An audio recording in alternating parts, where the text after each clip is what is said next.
You may have wondered why it's so easy to fall into negative habits, while it's so difficult to develop good ones.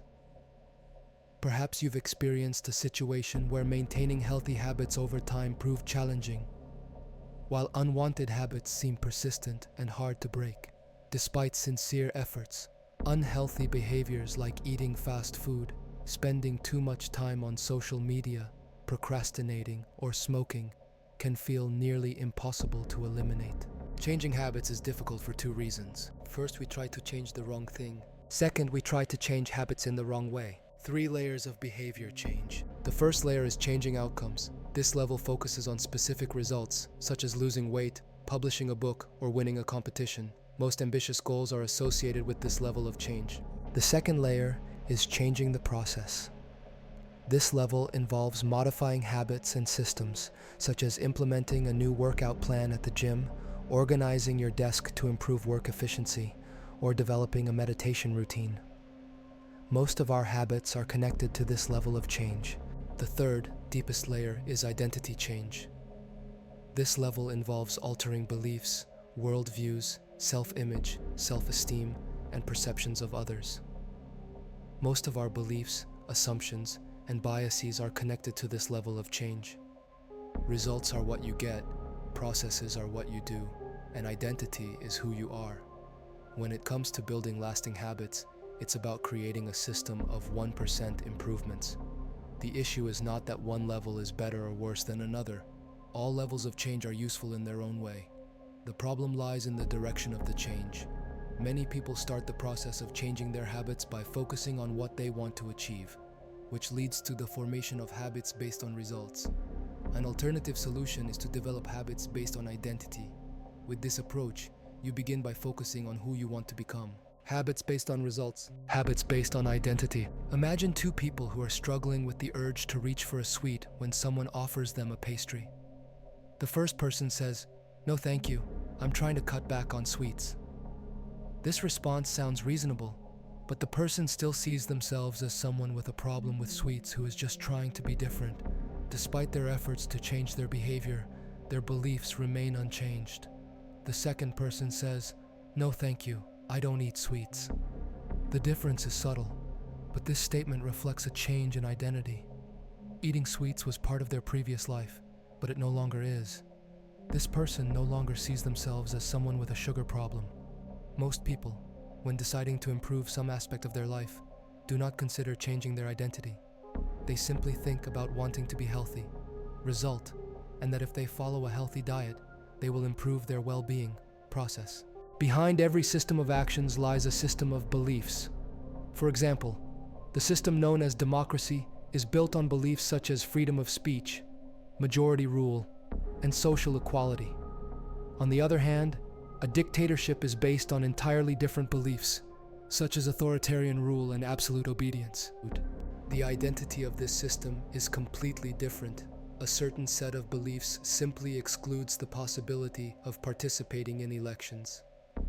Similar patterns exist for individuals, organizations, and societies. These are sets of beliefs and assumptions that shape the system and the identity behind the habits. The highest form of internal motivation is engaging in habits as part of your identity.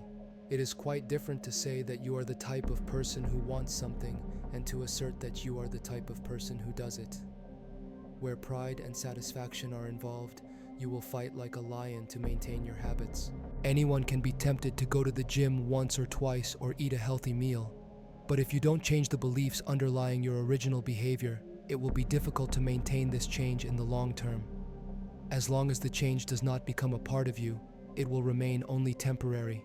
The goal is not just to learn cooking, the goal is to become a chef. The goal is not just to learn programming, the goal is to become a programmer. The goal is not just to learn how to play the piano, the goal is to become a musician.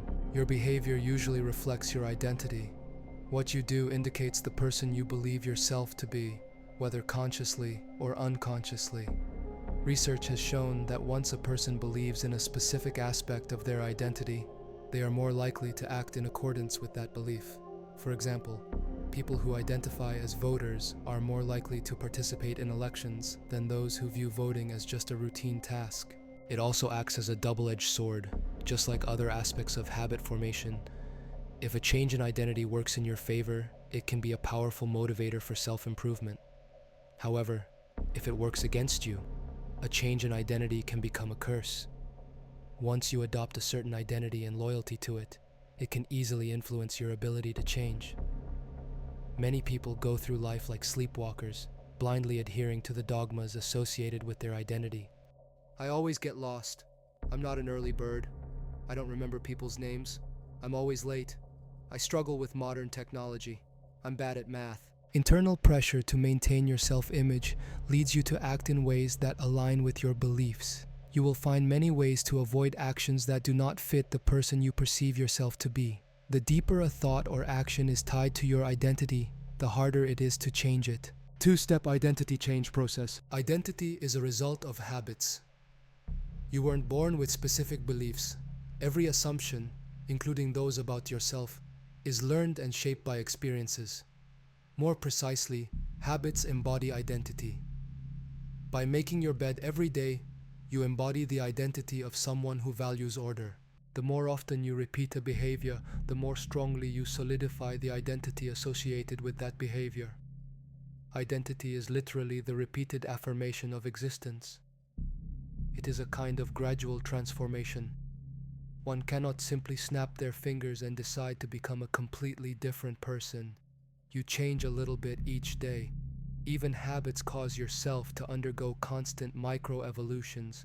Every habit acts like a suggestion. Maybe this is who I am. If you read this book, it might mean that you are someone who enjoys reading. If you go to the gym, it could suggest that you are someone who likes to exercise. If you learn to play the guitar, it might indicate that you are someone who appreciates music. Each action taken is a vote for the type of person you want to become.